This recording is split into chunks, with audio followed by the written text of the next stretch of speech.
दोस्तों इस मूवी को देखने के बाद आपके रोंगटे खड़े हो जाएंगे, क्योंकि इस मूवी को देखने के बाद आप हर मोड़ पर डर का सामना करोगे। तो चैनल पर नए हो तो वीडियो को लाइक और सब्सक्राइब जरूर करिएगा। तो कहानी की शुरुआत एक जंगल को दिखाती होती है। इस जंगल में हमें कुछ लोगों की आवाजें सुनाई पड़ती है, हालांकि उन्हें दिखाया नहीं जाता, लेकिन तभी यहाँ हम एक लकड़ी पर एक लॉकेट को टंगा हुआ देखते हैं, जिसे इसी ग्रुप का एक आदमी जिसका नाम ट्रॉय है वो उठाकर अपने साथ ले जाता है। कुछ देर बाद ये लकड़ी तेजी से हिलने लगता है। दरअसल ये लकड़ी जहाँ पर गड़ी हुई थी ये जगह कीचड़ से बना हुआ एक गड्ढा था, और इस गड्ढे से एक इंसान बाहर निकलता है जो कि एक मॉन्स्टर था। ये मॉन्स्टर इतना खतरनाक था कि लोग इसके नाम से ही डरते थे। दरअसल ये मॉन्स्टर उस लॉकेट के लिए बाहर निकला था और ये अपने लॉकेट को ढूंढने के लिए निकल पड़ता है। और ये आगे बढ़ते हुए इस ट्रैप में एक जानवर को फंसा हुआ देखता है जो कि सड़ चुका था। आगे बढ़ते हुए एक पेड़ पर लगे हुए कैमरे को भी देखता है, जिससे ये समझ जाता है कि आसपास कोई इंसान जरूर है। और तभी यहाँ इसे गाड़ी की हार्न सुनाई पड़ती है। ये उस हारने की ओर जाने लगता है, जहाँ पर वो देखता है कि एक फॉरेस्ट रेंजर जब को बहुत डांट रहा था, क्योंकि उसने जंगल में हर तरफ ट्रैप बिछाए हुए थे जिससे कि इंसानों और जानवरों को नुकसान पहुंच सकता था, और ये गैर कानूनी भी था। वो इस बारे में उसे समझाने की कोशिश कर रहा था, लेकिन वो उसकी बात नहीं मान रहा था। और अब वो यहाँ से चला जाता है और जब भी अब घर के अंदर चला जाता है, जहाँ पर वो अपने लॉकेट को देखता है। यहाँ वो शीशे पर देखते हुए अपने डैड को याद करता है, जो उसे लॉकेट देते हुए यह कह रहा था, जॉन ये लॉकेट तुम्हारी माँ की आखिरी निशानी है, इसे संभाल कर रखना। और यहाँ पर हमें समझ में आता है कि उस मॉन्स्टर का नाम जॉन है। तभी बाहर हम चक को देखते हैं जो कि बंदूक लेकर शिकार पर निकला था। यहाँ मॉन्स्टर जैसे ही अपने लॉकेट को पकड़ने की कोशिश करता है, यहाँ पीछे से चक आ जाता है। वो मॉन्स्टर चक को मारने की कोशिश करता है, लेकिन चक यहाँ से तेजी से भागने लगता है। वो मॉन्स्टर लॉकेट को छोड़कर चक के पीछे जाने लगता है। उस मॉन्स्टर को देखकर उसकी हालत काफी खराब हो चुकी थी। वो तेजी से उस जंगल की ओर भागने लगता है और भागते भागते वो एक ट्रैप में फंस जाता है जो कि उसी की लगाई हुई थी। यहाँ मॉन्स्टर जंगल में आकर चक को बहुत बुरी तरीके से मार देता है। इसके बाद वो खून से सने अपने हाथ से उस लॉकेट को उठाता है, लेकिन वो लॉकेट इसका नहीं था। वो चलते चलते फिर से चक के डेड बॉडी के पास आता है। यहाँ वो अपने लॉकेट को खोजने लगता है, लेकिन यहाँ वो लॉकेट नहीं होता। इसके बाद यहाँ रात हो जाती है। रात में यहाँ इन्हें फिर से गाड़ी की आवाज सुनाई पड़ती है। दरअसल यहाँ कुछ लोग ट्रैकिंग करने आए थे और ये वही ग्रुप था जो कि उसका लॉकेट ले गया था। ये लोग आग जलाकर राउंड ऑफ में लेक्चर मार रहे थे। तभी ट्रॉय इन सबको एक कहानी सुनाता है कि बरसों पहले जॉन नाम का एक बच्चा था जिसे खिलौने से बहुत प्यार था। वो खिलौने वाले कार से हमेशा खेला करता था। एक दिन जब वो कार से खेल रहा था तब एक इंसान की पैर उसके कार पर पड़ गया और वो फिसल कर नीचे गिर पड़ा। इस हादसे में उसका पैर टूट गया, जिसकी वजह से वो कई महीनों तक बेड में पड़ा रहा।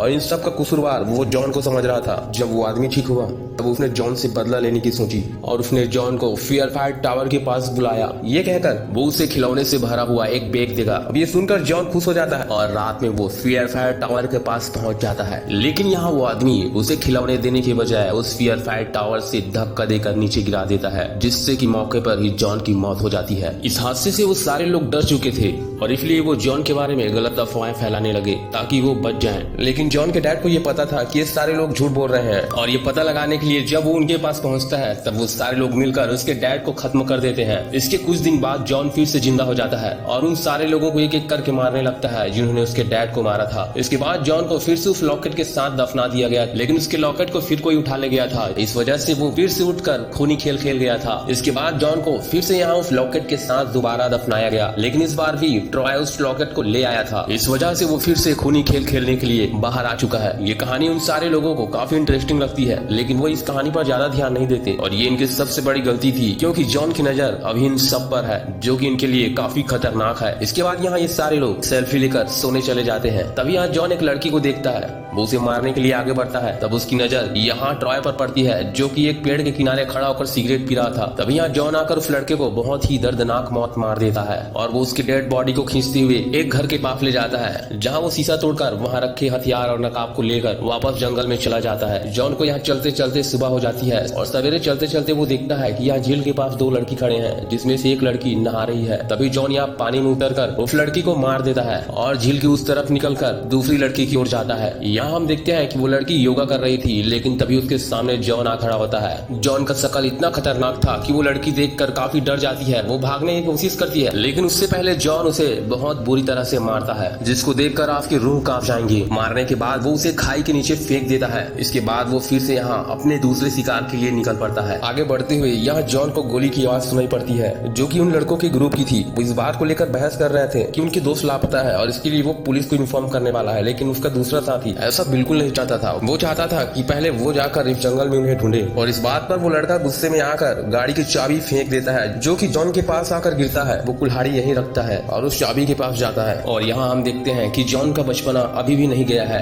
वो उस चाबी में लगे खिलौने से खेलने लगता है। यहाँ हम जॉन को देखते हैं जो कि काफी खतरनाक था। तभी यहाँ एक लड़का चाबी खोजने आता है, लेकिन उसे चाबी नहीं मिलता और इसलिए वो यहाँ रखे हुए उस कुल्हाड़ी को लेकर वापस चला जाता है। गाड़ी के पास खड़ा यहाँ दूसरा लड़का उस लड़के को बुलाने के लिए हॉर्न को बजाने लगता है, लेकिन हॉर्न की आवाज सुनकर जॉन का दिमाग खराब हो जाता है। वो गुस्से से भर जाता है और अब वो उस लड़के के पास जाता है और एक लकड़ी को हॉर्न पर टिकाकर वो उस लड़के को खोजने लगता है। तभी वो देखता है जो लड़का कुल्हाड़ी लेकर गया है वो अभी गाड़ी के सामने खड़ा है। यहाँ वो लड़का गाड़ी से उस लकड़ी को निकाल रहा था कि इतने में जॉन आकर उससे कुल्हाड़ी से दे मारता है। कुल्हाड़ी उसके पैर पर जाकर लगती है, लेकिन तभी इतने में वो दूसरा लड़का आकर जॉन पर फायरिंग कर देता है और वो नीचे गिर जाता है। यहाँ उन्हें लगता है कि जॉन मर गया, लेकिन ऐसा बिल्कुल भी नहीं था। अब वो लड़का उसके पैर पर रस्सी बांधता है ताकि खून न निकले और ये दोनों यहाँ से भागने लगते हैं। लेकिन तभी यहाँ जॉन फिर से उठ जाता है जो कि अनडेड था और एक बार फिर से जॉन उस लड़के पर कुल्हाड़ी फेंक कर मारता है, जिसे उस लड़के की मौत हो जाती है। यहाँ चोट खाया हुआ वो दूसरा लड़का रेंगते हुए भागने लगता है, लेकिन जॉन उसे भी पत्थर उठाकर बहुत बेदर्दी से मार देता है। तभी यहाँ इस ग्रुप के दो आदमी और आ जाते हैं। तभी यहाँ जॉन की नजर उसकी लॉकेट पर पड़ती है जो कि उस लड़की के गले में लटकी हुई थी। जॉन अपने लॉकेट को हासिल करने के लिए अपने कुल्हाड़ी से उसे दे मारता है, लेकिन वो बाल बाल बच जाती है। अब ये देखकर वो काफी डर चुके थे, इसलिए वो डर के मारे अब गाड़ी से यहाँ से भागने लगते हैं। इसके बाद वो दोनों भागते हुए एक रेंजर ऑफिसर के पास पहुंच जाते हैं। यहाँ पहुंचने के बाद वो सारी बात उस रेंजर को बताते हैं। यहाँ उनके पीछे पीछे जॉन भी पहुंच जाता है। तभी वो रेंजर जॉन से कहता है, मैंने तुम्हें आज से 10 साल पहले यही जमीन में दफनाया था और आज भी मैं ही तुम्हें इस जमीन में दफनाऊंगा। अब ये सुनकर जॉन का दिमाग खराब हो चुका था, लेकिन फिर भी वो रेंजर उसे शूट कर देता है, जिससे वो नीचे गिर जाता है। अब वो रेंजर उसके पास आता है, तब वो रेंजर को पकड़कर उसकी रीढ़ की हड्डी तोड़ देता है, जिससे वो पैरालाइज हो जाता है। ये देखकर वो दोनों यहाँ से भागने लगते हैं। यहाँ जॉन उस रेंजर को खींचते हुए उस घर के अंदर ले जाता है और उसके बॉडी के टुकड़े टुकड़े करके अपना बदला ले लेता है और इसके बाद वो फिर से उस जंगल में आ जाता है और यहाँ जंगल में वो दोनों को देख लेता है और उनकी बातें सुनने लगता है। यहाँ वो लड़का उस लड़की से कहता है कि मैं जॉन का ध्यान अपने ऊपर रखूंगा और इस बीच तुम उसे पेट्रोल छिड़क कर मार देना। तब वो लड़का पीछे से आकर जॉन को गाली देने लगता है। तब जॉन अपने कुल्हाड़ी से उस लड़के के सिर का 2 टुकड़ा कर देता है और उसे बड़ी बेरहमी से मारने लगता है। फिर देखकर उस लड़की की होश उड़ जाते हैं। वो काफी डर चुकी थी और डर के मारे वो पेट्रोल के डिब्बे को नीचे रखती है और अपने गले से उस लॉकेट को निकालकर उस डिब्बे के ऊपर लटकाती है और यहाँ से अपनी जान बचाकर भागने लगती है। वो भागते भागते एक ही जगह पर आ रही थी और अब सुबह भी हो जाती है और तभी वो एक रोड तक पहुंचती है। उसकी किस्मत बहुत अच्छी थी कि सामने से एक गाड़ी आ रही थी। वो उस गाड़ी को जैसे तैसे करके रुकवाती है। वो देखती है कि गाड़ी में एक लड़की बैठी है, वो उसे लिफ्ट देती है। इसके बाद वो दोनों यहाँ से जाने लगती हैं। रास्ते में वो लड़की उससे पूछती है कि तुम्हें काफी चोटें आई हैं, आखिर ये सब कैसे? वो बताती है कि किसी जानवर ने उस पर हमला किया था और तभी ये सुनकर वो लड़की उसे बताती है कि मेरा भाई भी आज से 10 साल पहले यहाँ आया था जिस पर भालू ने हमला कर दिया था। ये सुनकर वो लड़की समझ गई थी कि उस पर कोई भालू ने नहीं बल्कि जॉन ने ही हमला किया होगा। कुछ देर बाद यहाँ वो लड़की गाड़ी रोककर उस लड़की के पास आती है और उसके जख्म को बांधने लगती है ताकि उसके जख्म से खून आना बंद हो जाए। गाड़ी रुकने के बाद वो लड़की इतना डर चुकी थी, उसे लग रहा था कि यहाँ जॉन कभी भी आकर उन दोनों को मारकर चला जाएगा, लेकिन ऐसा नहीं होता क्योंकि जॉन को जिस लॉकेट की तलाश थी वो लॉकेट उसे मिल चुका था और अब जॉन यहाँ से जा चुका था, लेकिन वो कहाँ गया है इसके बारे में हमें नहीं बताया जाता। खैर, इस पूरे मूवी में मसला एक लॉकेट का था जो कि जॉन के माँ की आखिरी निशानी थी। अगर वो लॉकेट उसे पहले ही मिल जाता तो उन सारे लोगों को अपने जान से हाथ धोना नहीं पड़ता। जॉन अपने लॉकेट को हासिल करने के लिए ही उन्हें मार रहा था और इसी के साथ इस कहानी का एंड हो जाता है। तो दोस्तों, मेरे वीडियो को लाइक और सब्सक्राइब जरूर करें। मैं मिलता हूँ आपको अगले वीडियो में।